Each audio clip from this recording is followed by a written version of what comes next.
बिस्मिल्लाहिर्रहमानिर्रहीम। अस्सलाम वालेकुम। मेरे और हारून साहब की तरफ से प्रोग्राम मुकाबिल देखने वालों को हम प्रोग्राम में खुशामदीद कहते हैं। चेयरमैन तहरीक इंसाफ इमरान खान साहब, जिनकी गिरफ्तारी के हवाले से ये चांसेस नज़र आ रहे थे कि शायद उनकी आज पेशी हो तो गिरफ्तार हो सकते हैं, मगर उनकी ज़मानत क़ब्ल गिरफ्तारी की दरख्वास्त मंजूर हो गई है 1 सितंबर तक।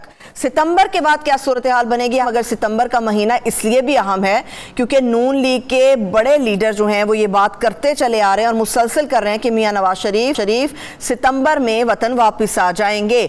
सियासत के अंदर होने वाली पेशरफ्त के ऊपर हारून साहब का तज्जिया होगा, मगर जब हम सैलाब की तबाहकारियों के ऊपर जाएंगे, हम देख रहे हैं कि हर तरफ आहो बका का मंजर है।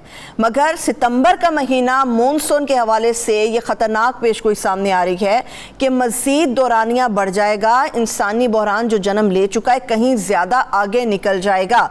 सवाल मेरा हारून साहब से यही होगा कि हम मीडिया समेत क्या मरकजी और सूबाई हुकूमतें अपनी अपनी सतह पर अपना प्रॉपर रोल प्ले कर रही हैं या फिर नहीं कर रही? कोताही कहां पर हो रही है, इसके ऊपर भी हम बात करेंगे। और इसके अलावा बिजली के बिलों के ऊपर जो सियासत का सिलसिला चल निकला है और इससे जुड़ी दीगर अहम खबरें। सवाल वही है हारून साहब, पाकिस्तान के सैलाब के ऊपर दीनी तौर पर बात करेंगे। सैलाब, सियासत के अंदर क्या पेशरफ्त है? सियासत में वही है, नवाज शरीफ साहब वापस आना चाहते हैं। उनकी जो शरात है मैं बताऊंगा, जो पेशकशें वो कर रहे हैं वो भी आप शेयर करूंगा। मुझे लगता है ना नौमन तेल होगा ना राधा नाचेगी, आसानी से बहरहाल नहीं होने का। शहबाज शरीफ साहब चीफ मिनिस्टर रहना चाहते हैं। पैगामात के कुछ तबादले हुए हैं इनडायरेक्टली मुख्तलिफ लोगों के तबस्से से। जरदारी साहब, इमरान खान, नवाज शरीफ के दरमियान बीच में गुफ्तगू भी जारी है। इमरान खान साहब जो है सितंबर में तूफ़ान उठाना चाहते हैं, लेकिन मेरा ख्याल है कि शायद नवंबर तक चला जाएगा मामला, चूँकि अब उन पर बहुत शदीद दबाव आया है कि वो सैलाब ज़दगान की मदद करें। वो इस पोजीशन में या तो फ़ौज कर सकती है या वो कर सकते हैं। बाकी तो आसानी से किसी को लोग डोनेशन देने के लिए तैयार नहीं, ना किसी का माजी का रिकॉर्ड ऐसा है।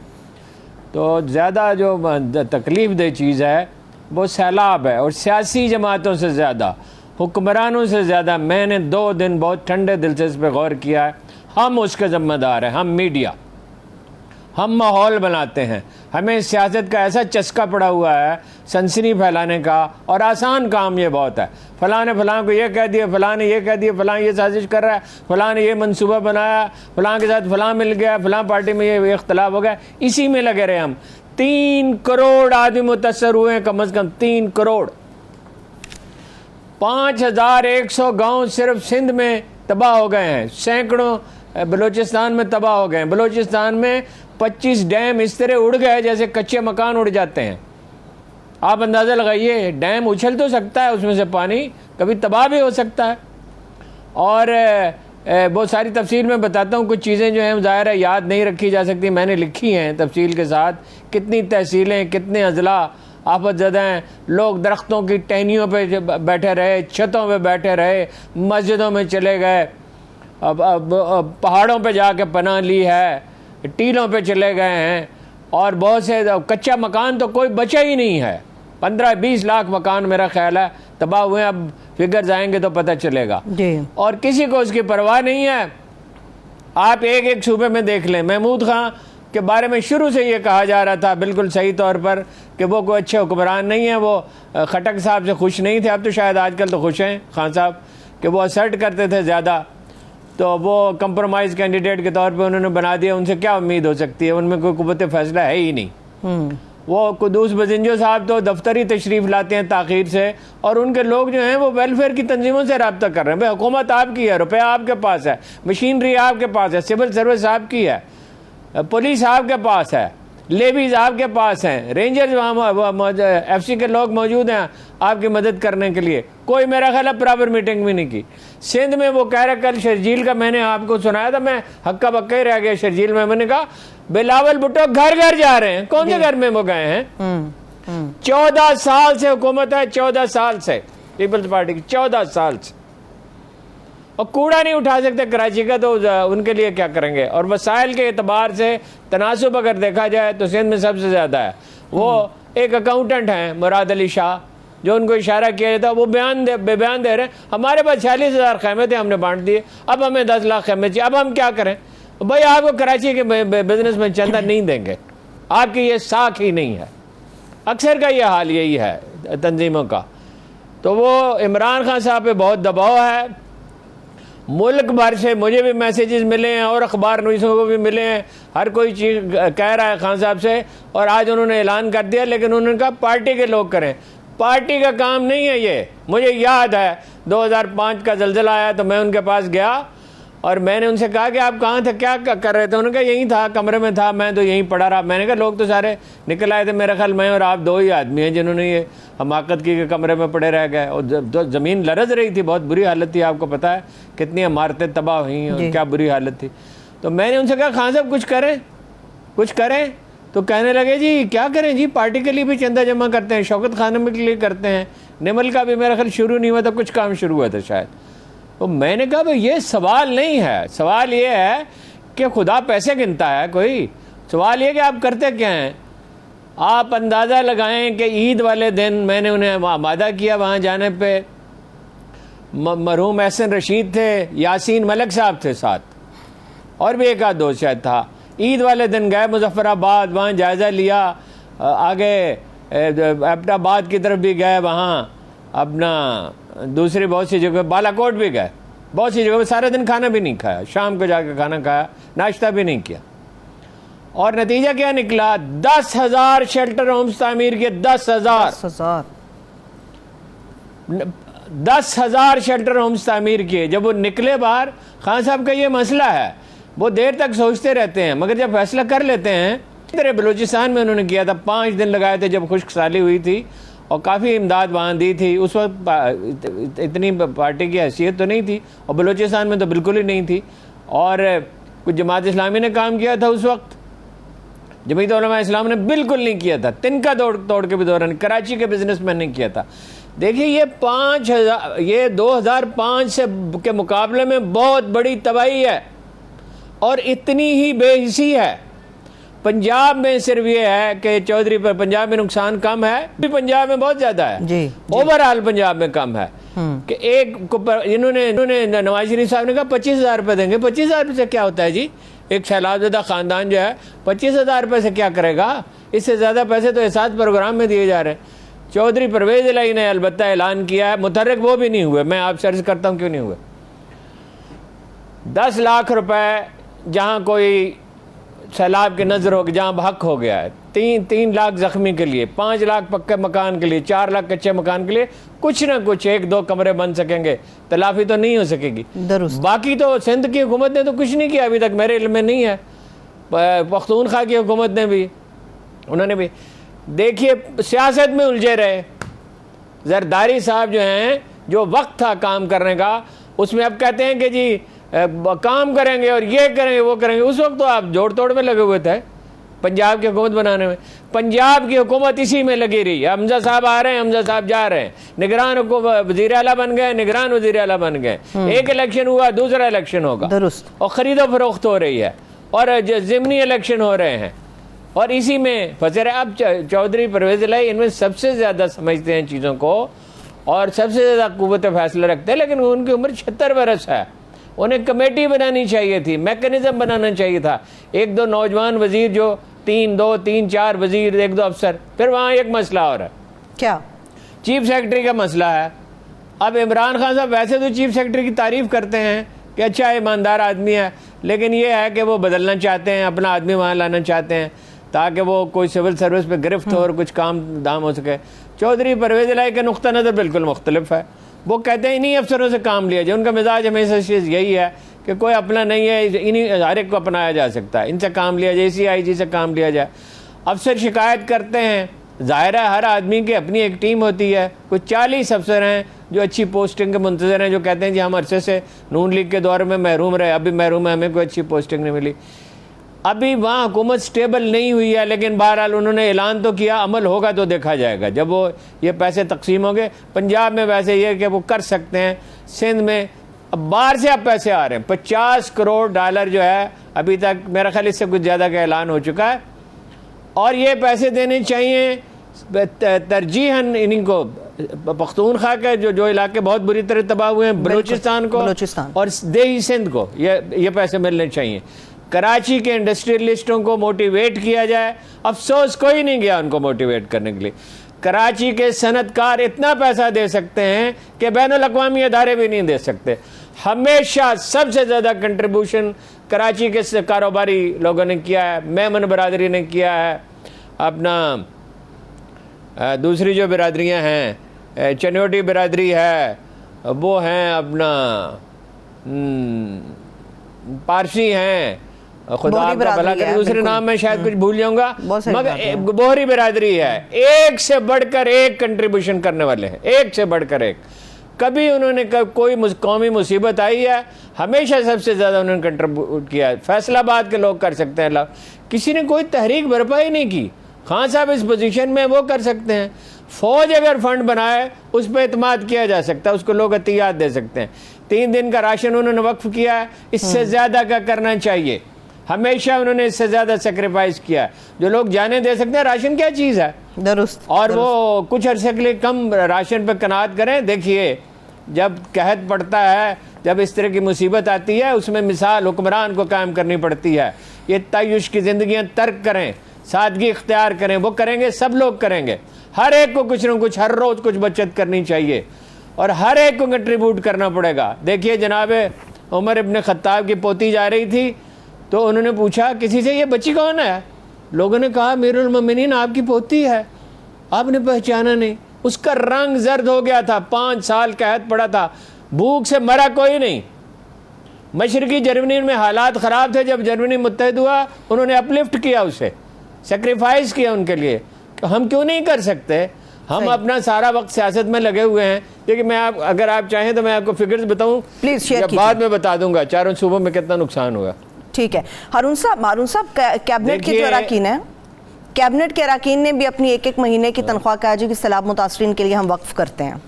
1 महीने की तनख्वाह क्या है जी? 1 महीने की तनख्वाह तो मैं 1 महीने की तनख्वाह तो मेरे जैसा मामूली आदमी दे सकता है। तनख्वाह मेरी उनसे ज़्यादा, वैसे माफ़ करे कहना नहीं चाहिए।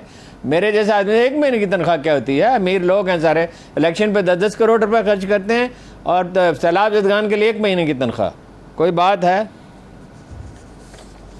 देखिए 100 डैम आपको बताया बन रहे थे जी, और 65 बन गए थे, उनमें से 25 उड़ गए हैं। 3 डैम ऐसे हैं जो आध घंटे में तबाह हो गए। और बलूचिस्तान कॉन्ट्रैक्टर्स एसोसिएशन के तर्जमान परवेज़ मंदुखेल कहते हैं कि डैम कैसे अपना बचें जी? 10-15% अफसर लेता है, 10-15% जो है वो वजीर लेता है, 10-15% अदारे लेते हैं, तो उस पर खर्च क्या हो? यानी ये काबिल फहम बात है कि मकान दबा, पक्का मकान नहीं गिरता सैलाब से, अच्छा अगर ढंग का होना। और डैम कैसे गिर सकता है? पैसे लगते ही नहीं, 40-50% वो कह रहे हैं, इससे ज़्यादा पैसे लेते हैं लोग। भाई डैम से पानी बाहर तो उछल तो सकता है, डैम टूट कैसे सकता है? ये बहुत ये काबिल फहम बात है। और उससे ज़्यादा दुगनी तबाही आती है, क्योंकि उससे पानी के बड़े रेले निकलते हैं। यही कोई सुलेमान डेरा गाजी खान के साथ भी यही हुआ।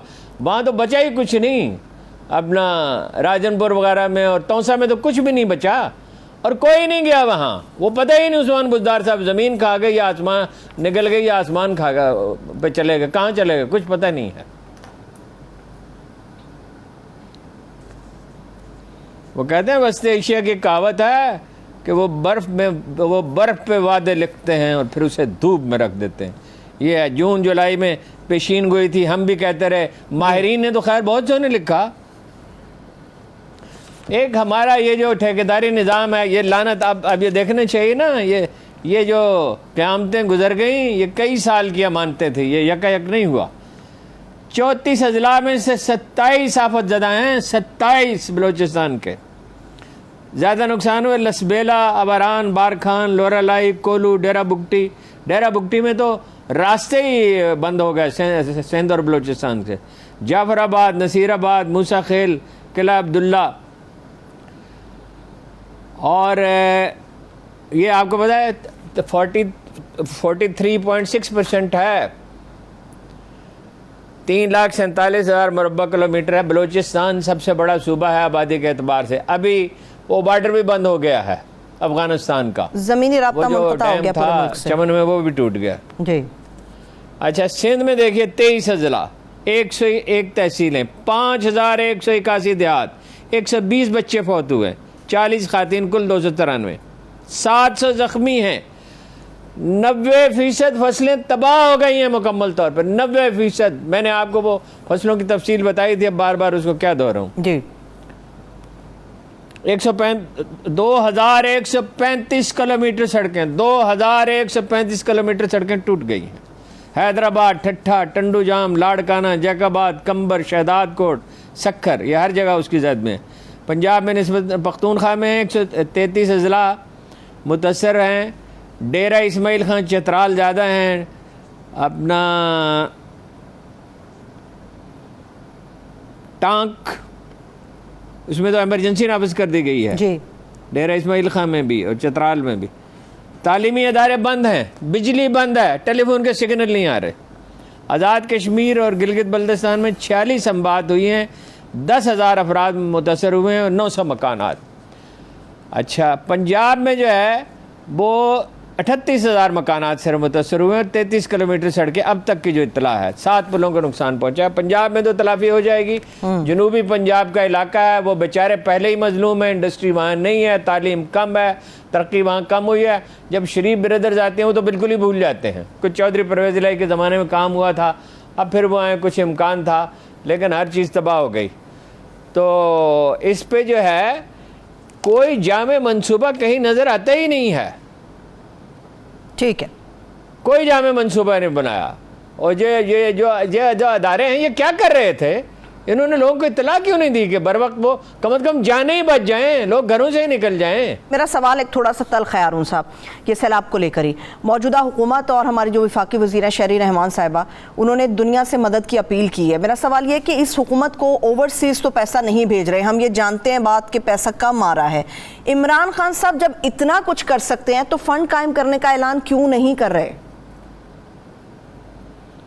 बिल्कुल करना चाहिए, सारी कौम कह रही है। वैसे आप ज़रा गौर कीजिए कि इमरान खान वज़ीर आज़म होते, प्रॉपर लोगों की कमेटी बनाते, निचली सतह तक बनाते, ओवरसीज़ में अपने लोग भेजते। मुझे याद है फौजिया कसूरी जिनके साथ पार्टी ने अच्छा सलूक नहीं किया, अच्छा क्या बहुत बुरा सलूक किया। एक दफ़ा वो शौकत खानम के लिए गई थी, $1.5 मिलियन लेके आई थी, $1.5 मिलियन एक दौरे पे। इसके अलावा भी वो फंड रेजिंग वहाँ करती रही। तो वो अगर होते तो सिचुएशन बिल्कुल मुख्तलिफ होती। अब भी वही कर सकते हैं, उन्हीं को करना चाहिए। सियासत लाशों पे तो नहीं होती, लोग जिंदा होंगे तो वोट देंगे। अगर सड़कों पे जो उन पे जो है नदियाँ बनी हुई हैं और कश्तियाँ तैर रही हैं, तो कौन से इलेक्शन और कौन सी सियासत? इमरान खान साहब को इस वक्त जितनी भी है, ये ठीक है, बेशुमार मुकदमे उन पर बन रहे हैं और बनेंगे, अभी और बनेंगे। एक उनके दोस्त हैं तारिक शफी, उनको अभी नोटिस भेजा गया है और उन्हें तलब कर लिया गया है कि वो, मेरा ख्याल है वो वही जो थे लंदन में जो क्रिकेट का मैच हुआ था 2012 में पैसे आए थे कि वो क्यों आए थे वगैरह वगैरह, हर एक को। इसके बावजूद ये इमरान खान की जिम्मेदारी है कि वो करें और मैकेनिज्म बनाएं, उसका प्रॉपर अदारा बनाएं। अगर 2005 में वो कर सकते थे तो अब तो उनकी उसके मुकाबले में 10 गुना मकबूलियत है, अब तो ज़्यादा कर सकते हैं। और वफद भेजें समंदर ओवरसीज़ पाकिस्तानी के पास, अमेरिका, बरतानिया, France, Canada, Australia, Scandinavian countries में, और ये मुत्तहिदा अरब अमारात में और सऊदी अरब में। मुझे मालूम है कि जब कैंसर का कोई मरीज़ ऐसा होता था कि हॉस्पिटल के बजट में गुंजाइश नहीं होती थी या मरीज़ दाखिल नहीं किया जा सकता था, तो बाज़ औक़ात वो बैरून मुल्क अपने दोस्तों को, उनमें बाद अरब भी उनके दोस्त शामिल थे, बहुत पहले की बात है। एक दफ़ा मैंने एक ऐसे केस के बारे में कहा, उन्होंने कहा वो तो दाखिल तो नहीं हो सकता, गुंजाइश नहीं है, तो उन्होंने खुद उसका बंदोबस्त किया था पैसों का, किसी प्रिंस को टेलीफोन किया था। वो खुद बहुत फंड रेजिंग कर सकते हैं, उन्हें इसका तजुर्बा है और मेरा ख्याल है कि पाकिस्तान की तारीख से सबसे बड़े फंड रेजर हैं वो कायद आज़म के बाद। ठीक, तो वो कर सकते हैं और उन्हीं को करना होगा, उनकी जिम्मेदारी है, वो इस जिम्मेदारी से गुरेज नहीं कर सकते। ठीक है हारून साहब, इस मौजू पर एक और अहम सवाल फिर आगे बढ़ते हैं। एक तनकीद ये भी आ रही है कि बारिशें होती हैं, कम भी होती हैं, ज़्यादा भी होती हैं, सैलाब भी आते हैं, डैम्स के हवाले से भी बातें चलती हैं। हुकूमतें या पाकिस्तानी हुकूमत इस मकसद के लिए अलग से फ़ंड मुख्तस क्यों नहीं करती? जब सर पे पड़ जाती है फिर हमें ख्याल आता है कि हमारे पास तो पैसा ही मौजूद नहीं है। मैंने आपसे अर्ज किया था कोई 40 साल पहले एक स्टडी मैंने पढ़ी थी कि सिर्फ ज़िला लाड़काना में सैलाब के, लाड़काना उन अजला में है ना जो बहुत ज़्यादा मुतासर हुए हैं जी, सिर्फ लाड़काना में जितना नुकसान होता है वो तो 40 साल पहले की बात है, अब तो नौयत कुछ ना कुछ बदली होगी, कि सिर्फ वो पैसा जो है वो हिफ्ज़ मातकद्दुम पे ख़र्च कर दिया जाए, रास्ते बना ले जाएँ और निकासी का बंदोबस्त कर लिया जाए, डैम ठीक बने, तो सिर्फ जितना लाड़काना में नुकसान होता है पूरे मुल्क को बचाए। कालाबाग डैम क्यों नहीं बनता? उन लोगों को शर्म नहीं आती? वो सिंध के एक बड़े ज़िम्मेदार ने मुझसे कहा कि मैंने अपने दोस्तों से कहा, ये चंद महीने पहले की बात है, कि एक दिन तुम कुदालें लेके जाओगे और ख़ुद कालाबाग डैम बनाओगे, इसलिए कि पानी तो अब नहीं होगा, और जो पानी आता है जो अल्लाह की नेमत है वो सारा तबाही का बायस बनता है। ना तो प्रॉपर अदारे बनाए हैं, ना उन्हें पूरे इख्तियारात दिए हैं, ना कोई सिस्टम है। मुझे याद है 2005 के ज़लज़ले के बाद, 2010 के ज़लज़ले के बाद मैंने 2 चीफ मिनिस्टर से पूछा अब नाम क्या लेना है, कि आपको इत्तला थी? उनको कोई इत्तला नहीं थी। मैंने चेक किया जाके महकमा मौसमियात के दफ्तर में जाके, उसके सरबराह से हफीज़ साहब होते थे, उन्होंने कहा ये देखिए, उसी वक्त इत्तला दी थी, उसी वक्त इसी तरह ज़लज़ले की इत्तला दी थी। अब ये लोग, इनका हाल ये है कि इनको इत्तला दी जाए तो इनका स्टाफ इन्हें अगर बताता नहीं है। वो तो एक तो वाकई ये हुआ कि सिंध के चीफ मिनिस्टर का मुझे तो पता ही नहीं था, 2005 का मैं बता रहा हूँ आपको, तो वो उनको साथ लेके गए हफीज़ साहब को, शौकत अजीज़ उस वक्त प्राइम मिनिस्टर थे, और उनसे कहा कि बताइए इनको कब आपने इत्तला दी थी, और वो शर्मिंदा हुए। कोई प्लानिंग है नहीं, दर्द नहीं है जी, एहसास नहीं है। फलक ने उनको अता की है खाजगी के जिन्हें खबर नहीं रवश बंदा परवरी क्या है। दर्द हो, कोई एहसास हो तो तब है ना। दर्द एहसास की आप बात कर रहे हैं, वो तो मौजूदा हुकूमत और जो जितनी भी सूबाई हुकूमत या अलाइस की गवर्नमेंट है पूरी, वो कह रही दर्द हमें है, इमरान खान साहब सिर्फ अपनी सियासत चमका रहे हैं। उन्होंने दर्द में किया क्या है? इमरान खान तो अब काम करेंगे तो फिर हम उसके बारे में राय देंगे। इमरान खान ने तो शौकत खानम हॉस्पिटल बनाया ना, निमल कॉलेज बनाया ना, इमरान खान ने तो जलजला जदगान की आपको बताया ना, 10,000 शेल्टर होम्स बनाए। इन्होंने क्या किया है? कौन सी सियासी पार्टी है सवाए जमात इस्लामी की जिसने कोई काम? जमात इस्लामी दाद की मुस्तहिक है, हर कहीं उनके लोग पहुँचे हैं। जिस तरह 2005 में जमात उद दावा वालों ने डट के काम किया था, और इदारे भी काम कर रहे हैं। सब के बारे में हम नहीं जानते, जैसे जैसे मालूमात मिलेंगी हमारा फ़र्ज़ है कि हम लोगों को बताएं, लेकिन जमात इस्लामी ने सबसे ज़्यादा काम किया है। और किसी पार्टी ने, पीपल्स पार्टी क्यों नहीं पैसे जमा करती? कितने खरबपति हैं उसमें, कितने अरबपति हैं, कितने करोड़पति हैं? नून लीग क्यों नहीं करती? नून लीग ने 2000 की खुश्क साली में बलूचिस्तान में भी सिर्फ 10 लाख रुपए भेजे थे। ये क्या बात है? इमरान खान की इतनी सी पार्टी थी, उस वक्त भी उन्होंने 50 लाख रुपए दिए थे और दौरा भी किया था सारे मुल्क का। लोगों इसी तरह आज़ाद कश्मीर में भी किया था, पख्तूनख्वा में भी किया था, जब भी कोई मुश्किल वक्त है। सही है, ठीक है। अब वैसे भी वो कल डेरा गाजी खान और राजनपुर का भी दौरा करने जा रहे हैं सैलाब ज़दा इलाके में। एक ब्रेक से वापस आते हैं, फिर कंटिन्यू करते हैं। एक छोटी सी ब्रेक लेते हैं, ब्रेक से वापस आएंगे। तो जिस तरह से हारून सबर ब्रेक किया है कि आसिफ अली जरदारी साहब, मियां नवाशिद साहब और इमरान खान साहब के दरमियान पैगामात का तबादला हुआ है। इससे मुतालिक सितंबर का महीना, नवाशिद साहब की वापसी और फैसलाबाद से मिलने वाली अजीबो गरीब खबरें, इसके ऊपर बात करेंगे। हमारे साथ रहिए। ब्रेक के बाद एक बार फिर से प्रोग्राम में हम आपको खुश आमदेद कहेंगे। हारून साहब, प्रोग्राम के पहले हिस्से में आपने खबर दी थी कि तीनों रहनुमाओं के दरमियान पैगामात का तबादला हुआ। इमरान खान साहब, आसिफ अली जरदारी साहब और नवाशिद साहब, कैसे पैगामात और क्या खान साहब उन पे एग्री कर जाएंगे? नहीं, मैं अभी ये नहीं कह सकता। बराह रास्त पैगामात एक दूसरे को नहीं भेजे हैं उन्होंने, ज़ाहिर है इस तरह के ताल्लुकात नहीं हैं, लेकिन बीच में कुछ लोग हैं जो कोशिश कर रहे हैं। आप भी गैस कर सकते हैं, मैं भी गैस कर सकता हूँ, लेकिन ये कि कोई कुछ ना कुछ गुफ्तगू हो रही है, इस्टेब्लिशमेंट से भी हो रही है।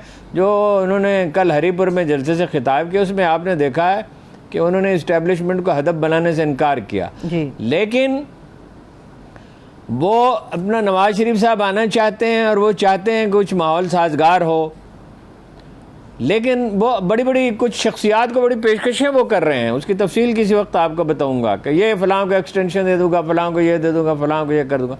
उधर दूसरी तरफ सूरत हाल ये है कि शहबाज शरीफ साहब को तो चस्का लग गया वजारत उज़्मा का। वो तो अब बात ही नहीं करते इसके सिवा के अगले साल इलेक्शन होगा।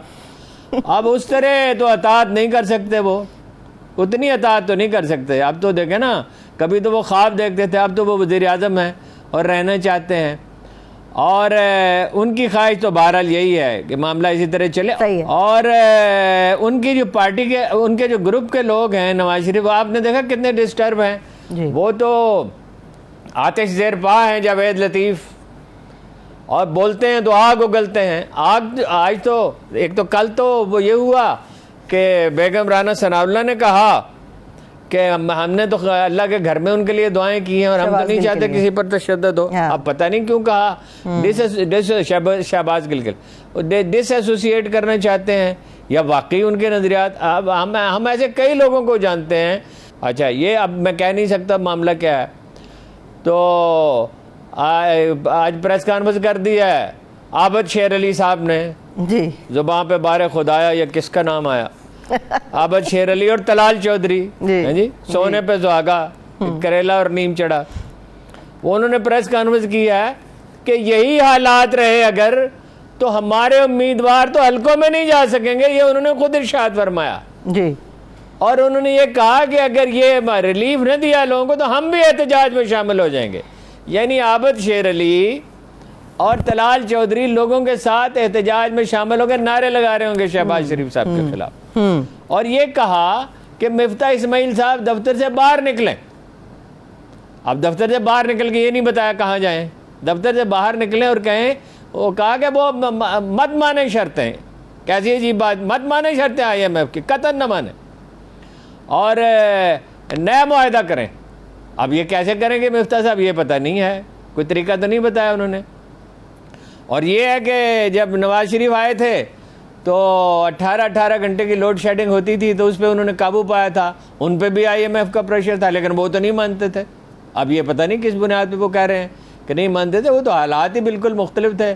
आज के हालात मुख्तलिफ है, मुल्क सैलाब में डूबा हुआ है, कर्जे इतने चढ़े हुए जिसकी कोई हद नहीं है, पैसे देने वाला कोई है नहीं। और IMF की तो राना सनाउल्लाह ने कहा गरिबान से पकड़ के शर्तें मनवा रहे हैं। यही बात बल्फाज दीगर मौलाना फजलुर रहमान ने कही जी। और वो ऐसा लगता है कि पार्टी में बिल्कुल दो धड़े हैं, एक दूसरे को गवारा भी करते हैं, एक दूसरे को नापसंद भी करते हैं, कुछ तो एक दूसरे से नफरत भी करते हैं। सही है, लेकिन अरुण साहब किसी ना किसी तौर पे शहबाज शरीफ साहब का मुस्तकबिल जो है वो वज़ारत उज़्मा पर रहने के लिए नवाज शरीफ साहब से जुड़ा हुआ है। अब मेरा सवाल फिर वही और बार बार पूछती हूँ, जितनी आसानी से उनकी वापसी की बात करते हैं, क्या उतनी आसानी से वो आ भी सकेंगे? ना वो आसानी से आ सकते हैं, आ सकते हैं, ये मैं नामुमकिन तो कुछ कोई चीज़ नहीं होती। पाकिस्तानी सियासत के बारे में क्या कहा जा सकता है। और ना आसानी से इमरान खान डिस्क्वालीफाई हो सकते हैं। आपने देख लिया दोनों जगह आज उनकी जमानत हुई, आपने देख लिया कि वो किस कदर मुतमिन थे। मैंने जितने कानूनदानों से बात किया है, जितने अखबार नवीसों से बात किया है, जो उसमें से मोतदल मिजाज समझदार लोग हैं, वो कहते हैं ना तौहीन अदालत पर सज़ा हो सकती है। जब उन्होंने वजाहत कर दी कि हमने कानून के मुताबिक कार्रवाई करेंगे और कानून के मुताबिक कार्रवाई की भी, मुकदमा दायर कर दिया। और इसी तरह वो टेररिज्म का तो खैर बिल्कुल ही नाकाबिल फ़हम है। बाकी तो जो अदालत हुक्म दे, जो पंचों का जो है वो हुक्म सर आँखों पर। लेकिन ये आसान नहीं है इमरान खान को नायल करना और नवाज शरीफ साहब के लिए रास्ता खोलना। और अगर इमरान खान के ख़िलाफ़ कोई कार्रवाई, उसके बाद तो तकरीबन नामुमकिन हो जाएगी नवाज शरीफ की एंट्री। और इमरान खान के ख़िलाफ़ कार्रवाई हुई तो एहतजाज इतने बड़े पैमाने पे होगा, लोगों को उसका कोई अंदाज़ा नहीं है, कतन कोई अंदाज़ा नहीं। ठीक है, अभी हारून साहब, इमरान खान साहब ने 3 लोगों का नाम लिया था और ये कहा था कानूनी कार्रवाई होगी, तो हमने देखा कि खान साहब के खिलाफ क्या मुकदमात बने, दहशतगर्दी का मुकदमा दर्ज हुआ। इसीलिए तो वो मियाँ वाली में भी मुकदमा दर्ज हो गए हैं जी। और कहाँ पे हो गए हैं, पेशावर में भी कल हमने जिक्र किया था, पेशावर में भी दरख्वास्त दी हुई है राना सनाउल्लाह के खिलाफ भी, और भी गुजरात में राना सनाउल्लाह साहब के खिलाफ मुकदमा दर्ज हो गया अरुण साहब, या गुजरात में भी हुआ था जी। ठीक है, कल अरुण साहब, कल के प्रोग्राम में आपने ये बात की थी मार्शल के हवाले से, जब हमारी गुफ्तगू हुई थी, क्या आप संजीदगी से आज भी इसी बात पे कायल हैं, समझते हैं कि सूरत हाल ऐसी रही तो ये तीसरी कुव्वत यानी मार्शल की तरफ जा सकती है सूरत हाल? देखिए ना, इमरान खान के खिलाफ मुकदमात बने जिस पे मौलाना फजलुर रहमान अभी उस पर बात करते हैं, वो कह रहे हैं सहूनी साजिश है जी। आलमी प्रेस उसके साथ है, अक़वाम मुत्तहिदा उसके साथ है, दुनिया भर की जो मगरबी ताकतें उसके साथ है, उसको ला रही हैं। तो वो अपना दहशत गर्दी का मुकदमा बना तो 30-40 दुनिया के अखबारात में लिखा गया, Washington post, New York times, writer, CNN, BBC, कोई दुनिया का काबिल, रूसी टेलीविज़न, कोई दुनिया का काबिल ज़िक्र अखबार और अदारा नहीं है। गल्फ़ न्यूज़, अरब न्यूज़, हर दुनिया के अखबार में उस पर छपा है। तो ये इतना बड़ा, इसी पे इतना बड़ा हंगामा हो रहा है। तो मार्शल्लाह के तो फौज के अंदर तो मेरा ख्याल ऐसी कोई सोच नहीं पाई जाती। मैं इस पे ज़्यादा तफसील से आती हूँ और उन सब ब्रेक से वापस आके बताएंगे। नून लीग के लीडर एहसन इकबाल साहब, जिन्हें प्रोफेसर के तौर पे जाना जाता है, वो भी हर दूसरे चौथे रोज़ एक नया छक्का छोड़ते हैं। इसके ऊपर बात होगी, मैशत की बात होगी और लंपी स्किन जानवरों की बीमारी, पाकिस्तानी गवर्नमेंट क्या सोच रही है। हमारे साथ रहिए। ब्रेक के बाद एक बार फिर से प्रोग्राम में हम आपको खुश आमदेद करेंगे। पाकिस्तानी कौम के बारे में जिस बात का इजहार एहसन इकबाल साहब भी और सब करते हैं, पहले उन्होंने कहा था कि दूसरी कौमों ने करप्शन के बावजूद मुआशी तरक्की की, आज फरमा दिया है कि पाकिस्तानी कौम उतनी ही करप्ट है जितनी बाकी दुनिया की। क्यों करते हैं प्रोफेसर साहब इस तरह की बातें? पाकिस्तानी कौम उतनी करप्ट बिल्कुल नहीं है। पाकिस्तानी कौम की अशराफिया बहुत ज़्यादा करप्ट है। ये रोल मॉडल के तौर पे पढ़ाया जाता है। अभी करप्शन पे एक मजमून छपा है पाकिस्तान में, करप्शन पे, और बहुत सी खबरें भी जारी की और कभी किसी पे इन्होंने मुकदमा नहीं किया एक आध वाक़या के सिवा। तो पाकिस्तानी कौम करप्ट नहीं है। वैसे लोग जो हैं वो अपने बादशाहों के रास्ते पे होते हैं। बहसीत मजमूई हमारी कौम करप्ट नहीं है। हुक्मरानों की वजह से फैलती है, रिजविस्तानी का कल्चर इनकी वजह से है, सिविल सर्विस की वजह से है, पॉलिटिशियन की वजह से है, जागीरदारों की वजह से है, टैक्स खौरी का कल्चर इनकी वजह से है। वो बचगाना बातें करते हैं, रस्तू बनने का उन्हें शौक़ है, चीज़ों का उतना फ़हम है नहीं, अपने कद से और अपने फ़हम से ज़्यादा बड़ी बात करते हैं। सही है। आखिरी 30 से 40 सेकंड है अरुण साहब। करप्शन से याद आया, वर्ल्ड बैंक से $3 करोड़ का कर्जा क्यों मांगा है लंपी स्किन बीमारी के खात्मे के लिए? सुना तो था कि कम हो गई है। नहीं, वो तो हर वायरस की एक उम्र होती है ना। माहिरीन कह रहे हैं कि वो लहर अब ख़त्म हो रही है। और $3 करोड़ का अगर कर्जा इन्हें मिलेगा तो उसकी गाड़ियाँ ख़रीदेंगे, दफ्तर बनाएंगे, उसे अपना अलाउंसेस लेंगे, उसका फ़ायदा उठाएंगे। भाई अपने वसाइल से उसका मुकाबला करें। पाकिस्तानी डॉक्टर इस काबिल भी नहीं है वैक्सीन बना सकें, नहीं बना सकते तो अपने दोस्त मुल्कों से मदद ले सकते हैं, चीन से ले सकते हैं, कहीं से भी मदद ले सकते हैं। आखिर हमने उसको कोरोना को फाइट किया है तो इसको क्यों नहीं फाइट कर सकते? जबकि ये दम भी तोड़ रहा है ये भाई। बहुत शुक्रिया, बहुत शुक्रिया। थैंक्स साहब। देखने वालों का शुक्रिया। अपना ख्याल रखिए। खुदा हाफिज़।